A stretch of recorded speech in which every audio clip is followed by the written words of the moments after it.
as well. So with that said, it doesn't seem like there are any questions. So I'm going to move off of the fasting part and move right into hijacking Bitcoin. And before I do this, I actually want to say what the purpose of this is. And so, the purpose of this is not to, even relitigate the past. And I will say, I was going to put together a diagram for this, but I ran out of time.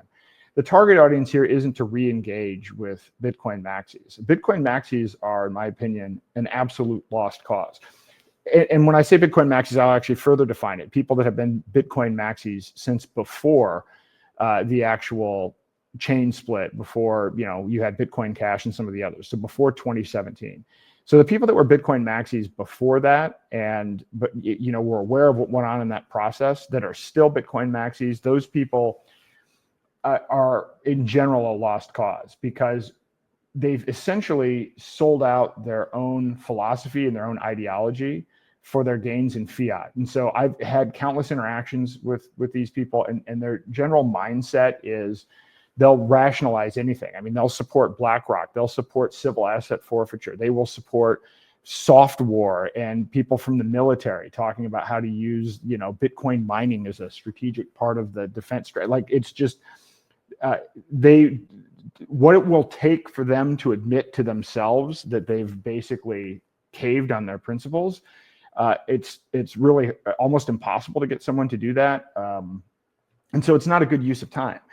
But what's important about this are actually the new people that are being introduced to Bitcoin that have never heard of this. And by the way, this is like 99.999% of the people have never heard of the Blocksize wars. They've never heard of hijacking Bitcoin. They've never heard of the fact that people actually used to use Bitcoin to buy things and to sell things and that is most people. And I say this with some experience because I have traveled all over the country and I've done workshops on CBDCs, and the people that come to these workshops, they're not crypto people, but they're people that have woken up recently. And generally they're people that, weren't talking about or thinking about the Federal Reserve or ending the Fed 7 years ago, but because of COVID now, it's a big issue for them. And so these are people that are motivated, these are people that are interested, these are people that are engaged, and almost none of them have heard about hijacking Bitcoin, and none of them were aware that you could use Bitcoin.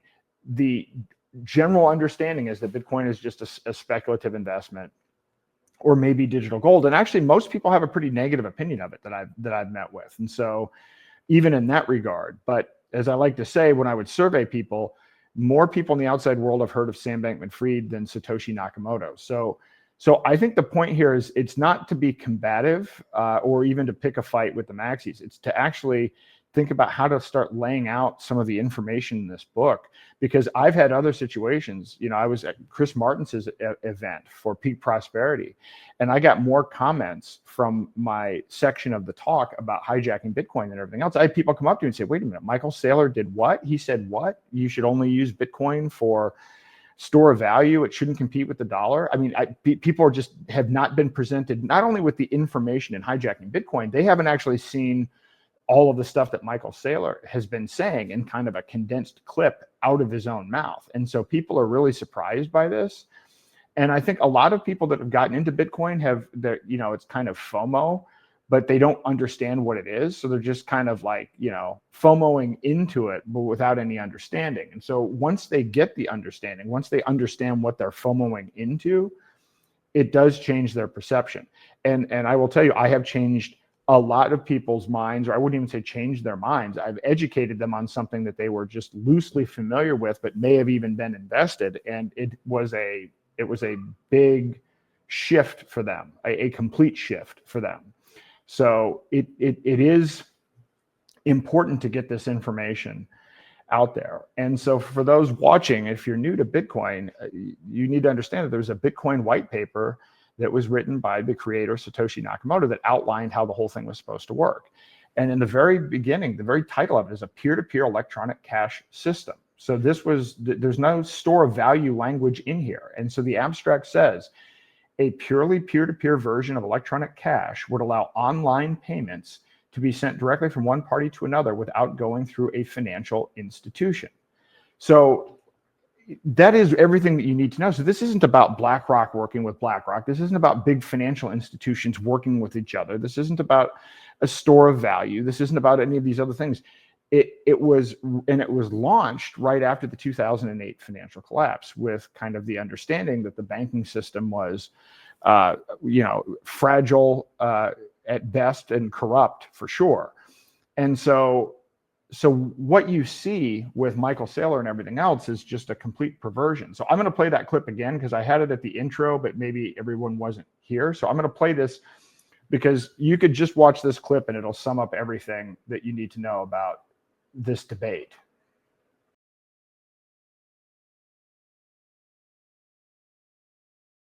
Talk about it while sitting down. So anybody here that's sick of the government inflating the money supply to pay to kill people all around the world? Stop using their money. Use Bitcoin. The answer is here. We can put a stop to all of that. You don't have to support them in any way. Start using Bitcoin. There are so many websites that accept Bitcoin now. More and more are coming online every day. If you have business, you need to start accepting Bitcoin. What Bitcoin allows every single person in this room and on the planet who has access to the internet, you can have your own private bank account, right? It's called a Bitcoin account, and it's impossible for the government to seize your account. It's mathematically impossible for anyone to block you from sending or receiving money with anyone else anywhere in the world. And if you're careful about how you use it, it can be done anonymously as well. This totally strips government's control over the money supply away. There's nothing they can do about it. There's no way they can stop it. The only way they could stop it would be to shut down the entire internet in the entire world. And that's not going to happen. This is what every libertarian's absolute dream come true. It's here, and it's called Bitcoin, and we need to spread the word to everybody about it. And I'm glad you guys are here, and we're here to answer your questions about it. And when you're done learning about it here today, tell your friends, tell your family, help them set up Bitcoin wallets, tell everybody that you know about Bitcoin. Anytime you need to buy something, ask the merchant if they'll allow you to pay in Bitcoin. And anytime you receive US dollars, convert them to Bitcoins, then use them as Bitcoins. We need to spread this, and the world is going to be a much, much, much better place because of it. And it's not a question of if this is going to happen. It's just a question of how soon it's going to happen. And with your help, we can make it happen sooner rather than later. But at the end of the day, I think there'll be know your customer this, there'll be anti-money laundering that, there'll be some tax regulations, there'll be some back and forth over what you can do, there'll be concerns about privacy. That's why I look at Bitcoin and I think it's pretty clear. If the use case is store of value, well, like 7.8 billion people on Earth need a store of value, and probably the value of that is 100 to 300 trillion dollars, right? That's enough. That's good. If the use case is currency, replace the dollar and the euro, that seems like that's just intentionally inflammatory. We don't need to replace the euro and the dollar. The bankers are going to be upset about replacing the euro and the dollar. I don't think it's going to happen, and not in the next decade or 2 decades, so we don't need to get wrapped around the axle on that. And if the use case is medium of exchange and payment, like we don't really need to pay for a pizza with it. We don't need to pay for a Starbucks coffee with it. I mean, that's already solved by Alibaba and PayPal and Square and Apple Pay and Amazon and Google Pay, and it's, they can be regulated, and Visa and MasterCard. So you can leave Visa and MasterCard alone. You can leave the dollar and the euro alone. We can agree to pay taxes. We can, we cannot.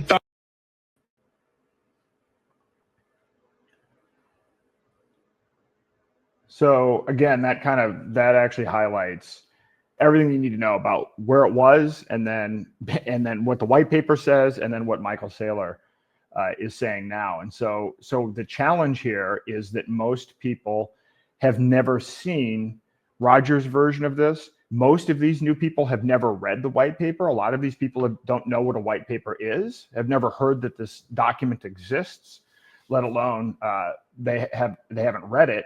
And it's almost like you can actually see there are people that are largely like there's a class of 2017 Bitcoin. You get a new influx of people into Bitcoin when there's a bull run.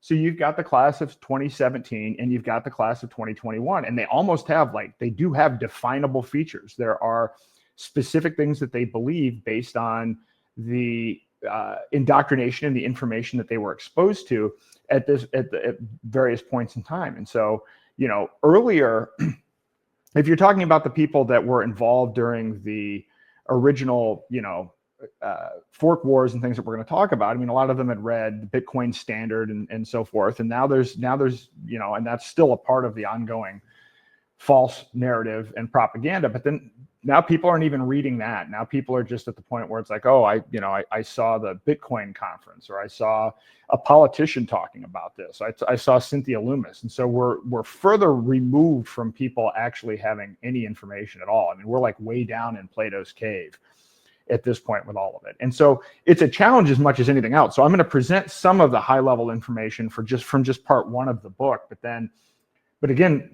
to me, the challenge is more not to pick a fight with the maxis, but how do we make people aware of some of these just basic points? Here's an example from the book. This was an early meme or ad for Bitcoin. I mean, this was what it was all about at the time. This was even, I believe, on the website for Bitcoin. And it was comparing Bitcoin to Western Union. You could send up to $50 using Western Union for a $5 fee, and it was only 1 cent to do this anywhere in the world with Bitcoin. And you didn't have to go to a Western Union branch or anything like that. This is what people were excited about. This is what it was about at the beginning of Bitcoin. I guarantee you the class of 2017, people involved in Bitcoin now, or the class of 2021 have never seen this before. They've never even heard of this. This is a foreign concept to them entirely. The other thing that's really eye-opening is how much of a squandered opportunity it was. I mean, to the point that how heavily, the ramp up was with Bitcoin. By the end of 2017, these are just some of the large merchants that were taking Bitcoin directly. Overstock.com, Microsoft, Newegg, Expedia. There were some Subway sandwich franchises that were taking Bitcoin, Steam.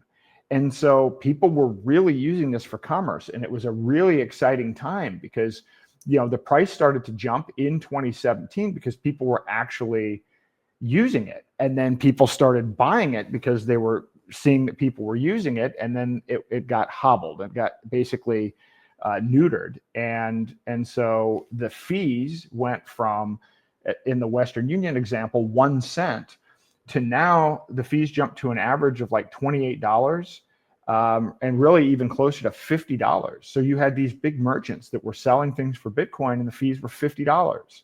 And if you were trying to, pay at the basic level, lowest tier for speed, it would take 7 to 14 days to complete a transaction. So of course, Bitcoin shifted from being a medium of exchange to a store of value because it didn't work. It broke. They broke it, and it wasn't intended to be this way. It wasn't designed to be hobbled like this. And I'll walk through this. But I think this is a really important slide because more than anything else, when I talk to people that are new to this whole concept, they didn't know any of this. They would be stunned to learn that these big retailers were taking Bitcoin.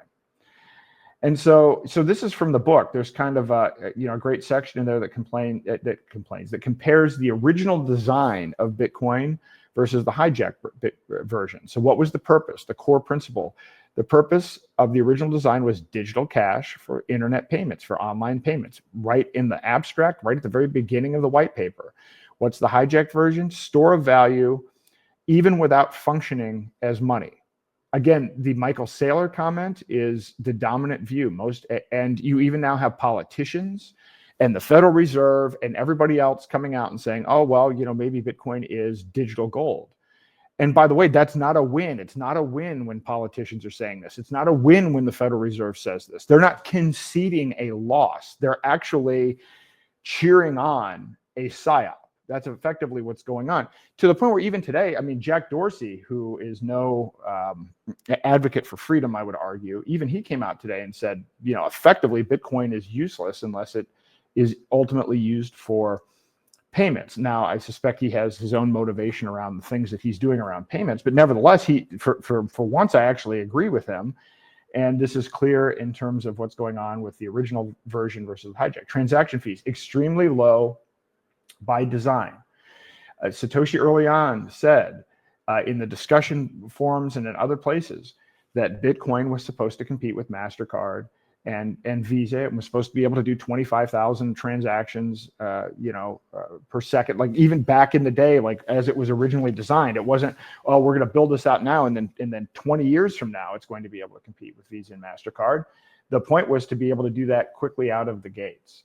Scalability, the idea was it would scale with block size increases, which, in a way that isn't even right, because the original Bitcoin had no block size limit at all. And the block size is just, how many transactions can you put into a block? So Bitcoins are mined every 10 minutes. Every 10 minutes, somebody solves a math puzzle, and then whoever wins solving that math puzzle adds a new block of transactions. And so it's a blockchain. Every 10 minutes, new transactions are added, but you can't go back and delete the other transactions. But if you limit the size of the block to, say, 1 megabyte, then that means you can only do 7 transactions per second. Well, that was never supposed to be a limit. There was no block size.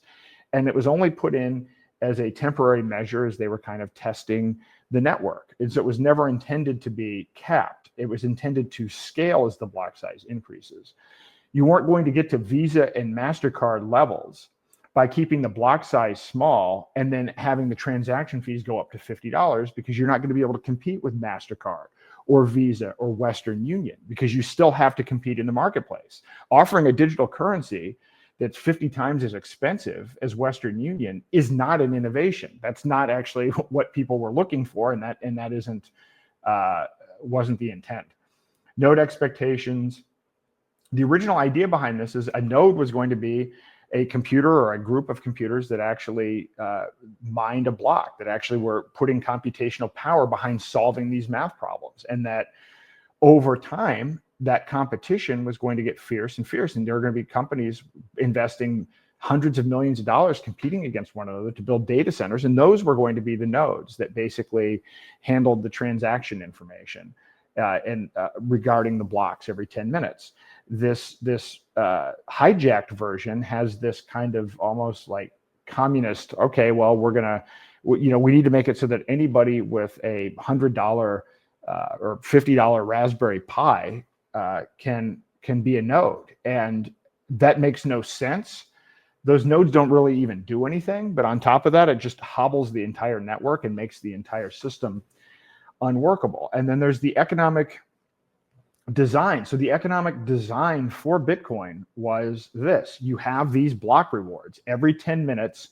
When a miner solves one of these problems, when you go back to when this was launched, a miner would get 50 Bitcoin every 10 minutes for solving that, being the first to solve that math puzzle, plus whatever the transaction fees were. Well, since the network was new and no one was using it, and since it would take time to build out the network, it was very important to have these high reward amounts. But those reward amounts get cut in half every 4 years. So it goes from 50 to 25 to 12 and a half, et cetera. And so the whole point of that was, the whole point of the block reward was to be a subsidy to incentivize people to mine and to begin mining until such time as there were huge transaction fees coming from large volumes of transactions. So small transaction fees, but high volume. And that's fundamental to the entire economic system. The hijacked version claimed that this model was flawed and then changed it to this, basically it's like a cap and trade system for carbon. So we're going to artificially limit the size of the blocks, and then we're going to put in place this auction mechanism for people to be able to bid up how much they pay for transactions. Well, once again, you have to compete with gold and MasterCard and everything else. Like, this idea that people are just going to continue to pay more and more per transaction doesn't work with basic economics. And it's going to turn into a real problem, probably at the next halving, because as of today, and I talked about this briefly yesterday, the Bitcoin blocks are almost empty. Nobody's doing transactions on Bitcoin. And so what that means is, unless people keep on buying speculatively, there will not be, the transaction fee today was 11 cents. Well, if you're doing 7 transactions per second and you're a miner, so 7 transactions per second times 11 cents for the transaction, that's not going to be enough for people to make money off of all of the hardware and computational power and everything that they have going into mining this. And so So that is actually a fatal problem for Bitcoin that will be coming up with the next halving. So this whole debate over store of value or medium of exchange, I mean, you will have, people, you have Saifuddin Amos, who's like the guy, he's the Bitcoin standard guy. And so he's out there putting these statements out, like the real advantage of Bitcoin lies in being a reliable long-term store of value, not from its ability to offer ubiquitous or cheap transactions. Well, again, that's not in the white paper, and we really needed an alternative payment system. And now it's absolutely essential that we have an alternative payment system. Think about what's going on now with all of the debanking, with all of the financial surveillance that we already have with the existing dollar. This isn't some thing that we have to worry about in the future. The FBI is already using AI to analyze our financial transactions. The NSA is already doing bulk data collection. Just 2 or 3 weeks ago, the Treasury Department sent out a notice to financial institutions in 30 different zip codes in California and Texas and said, you have to report on any transaction larger than $200. The way the system works today is there's an automatic, you have to automatically report transactions over $10,000.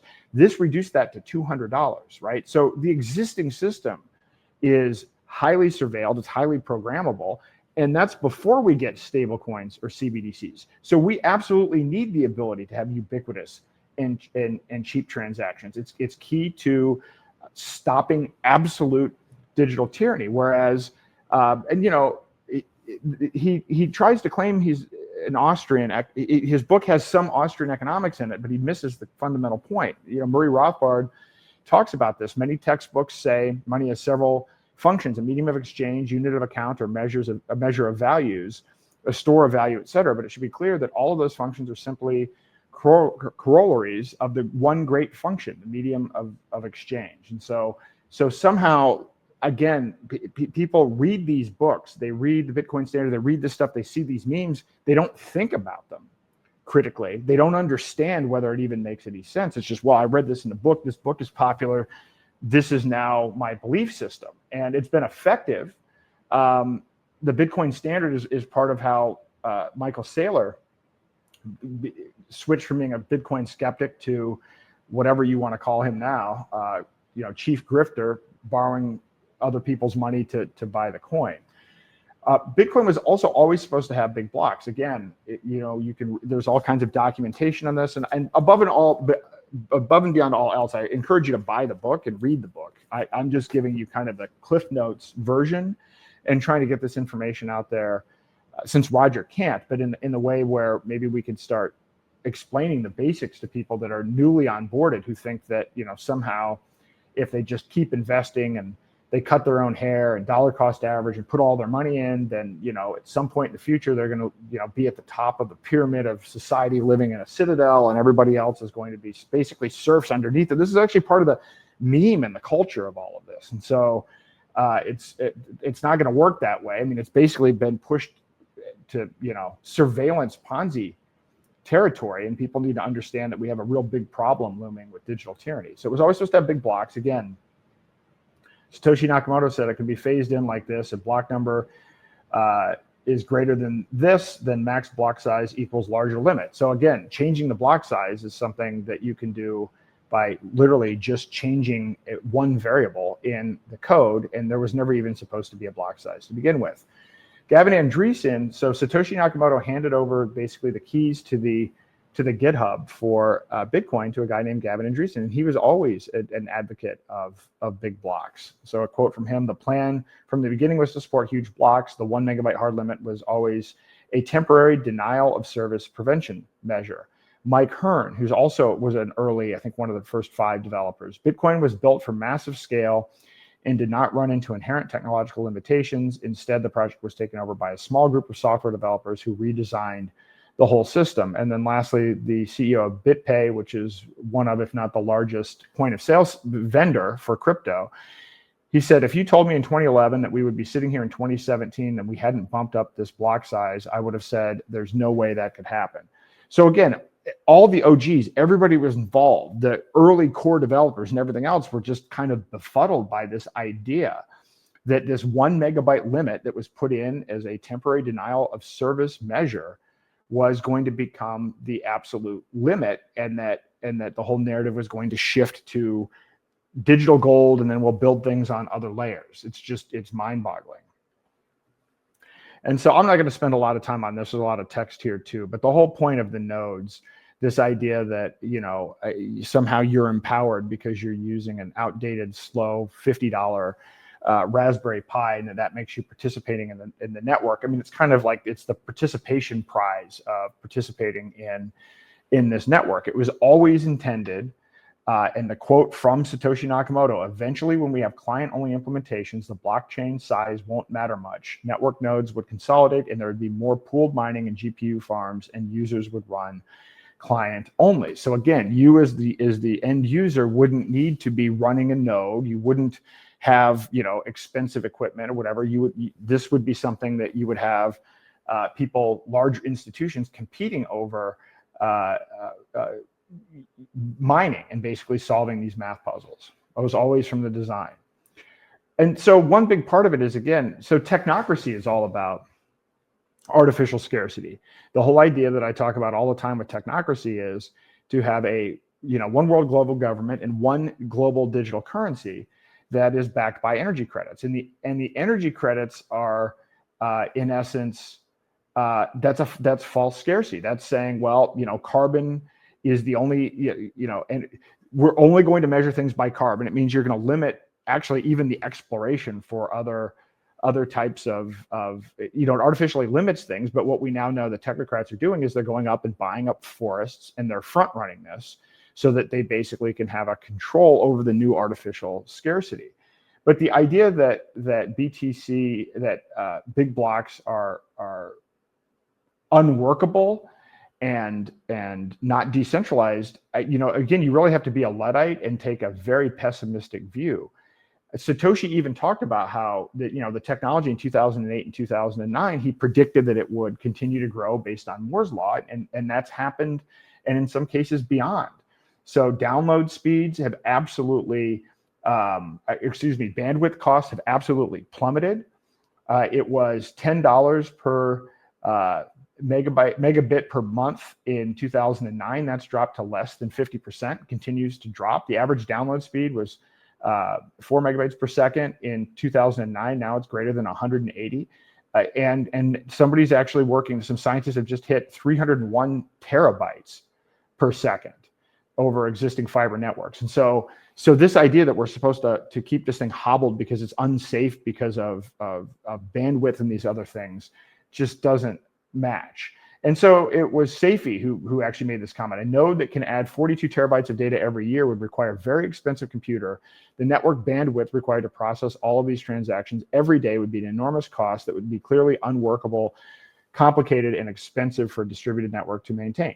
Absolutely 100% false based on all of the data about storage cost, bandwidth, and everything else. So again, the technocrats have come in and they've hijacked Bitcoin. I mean, there's a great quote from Hayek: "The curious task of economics is to demonstrate to men how little they really know about about what they imagine they can design."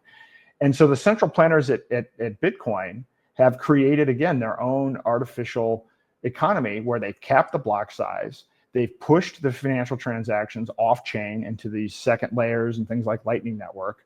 They've encouraged nodes for all, and then they've created an artificial fee market. I actually view the Bitcoin core, the people that hijack Bitcoin, as the same in terms of ideology and how they function as the technocrats and Klaus Schwab and all of these other people that we view as being the enemy from a central bank digital currency perspective. Well, they're the same. It's the same mindset that has hijacked Bitcoin. So there are 4 eras of Bitcoin that there may even be time to add a fifth. But the first era, and that's kind of when I got involved, and that's where Roger certainly got involved in 2010. The culture was techies and libertarians. I mean, the hierarchy was you had Satoshi Nakamoto, who was this anonymous developer. Nobody knows who he is. There was no industry development, and there was no public awareness. And so now you focus to where we are right now, and we went through these various stages, which I'll talk about not today. This is actually just part 1 of hijacking Bitcoin, but now where it is, I mean, this book was published in I think April the 12th or something last year. So much is, think about how much has changed just since this book was published. So now the culture is, well, it's price focused, but now with an emphasis on lobbyists and people pushing government officials to use a combination of taxpayer theft directly and civil asset forfeiture to drive up the price. Like it's price focused is an understatement, right? It's price focused, but now kind of moving on like to extortion. The leadership hierarchy is very much still Bitcoin core. The industry development is mainstream, I guess, to a point, although mainstream, I guess, in the sense of what in industry to do what, because Bitcoin doesn't actually do anything right now. And public awareness is definitely now mainstream. Mainstream and completely devoid from truthful information about the nature of Bitcoin. Again, because as I say, I encounter people all the time, and I will tell you, I mean, I mentioned this yesterday, this conference I was at in New York, and it was half the people are like, oh, Bitcoin is digital gold, and we're buying. Although there was actually skepticism about it, but that was their understanding of what Bitcoin is. And then on the other hand, there are people that think that XRP and Stellar are part of the quantum financial system, and there's going to be a complete debt jubilee and reset. And so my point is that overall, now the mainstream is completely uninformed, and it's almost like a combination of Q-level propaganda meets actual direct government propaganda. There's really not much truth or factual information involved at this point. I'm going to spend a little time talking about Lightning Network, but not a lot. Normally I would. I mean, a year ago, I was like trying to explain to people why it was conceptually flawed and everything and wouldn't work. I don't need to do that anymore because even people in Bitcoin concede that. People are not using Lightning Network.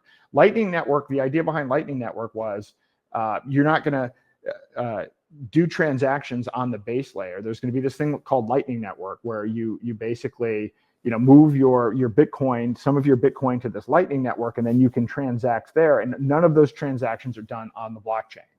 So this was the scaling solution that people came up with and promised people and said, whenever this was, 2015. It's been like 8 years or something. And the rumor is always it's 18 months away from being finished. And so we're 8 years in and it's still not finished. It still doesn't work. Nobody is using it. And I'll talk about a couple of reasons that it was flawed. But the thing is, the argument has actually moved away from, well, okay, Bitcoin will become a medium of exchange. At some point, we just have to fix Lightning. People now don't even talk about there being a medium of exchange component to Bitcoin. They have solidified, they have ossified, as Michael Saylor says, around this idea of it's only a store of value. So we don't even need to fight with people about Lightning Network. They concede that Bitcoin isn't going to be this. And in a weird twist of fate, some of these same people that are promoting the hijacked digital gold version support stable coins, which are digital programmable fiat. Again, we started with peer-to-peer digital cash, where you use this new money that's censorship resistant outside of third parties and banks. And now we're like, okay, well, we're going to have this hobbled technocratic thing that people invest in, and we're going to try to influence politicians to use taxpayer money. And then we're going to use for day-to-day payments surveillance fiat in the form of stable coins. Like it's 180 degrees away from the white paper.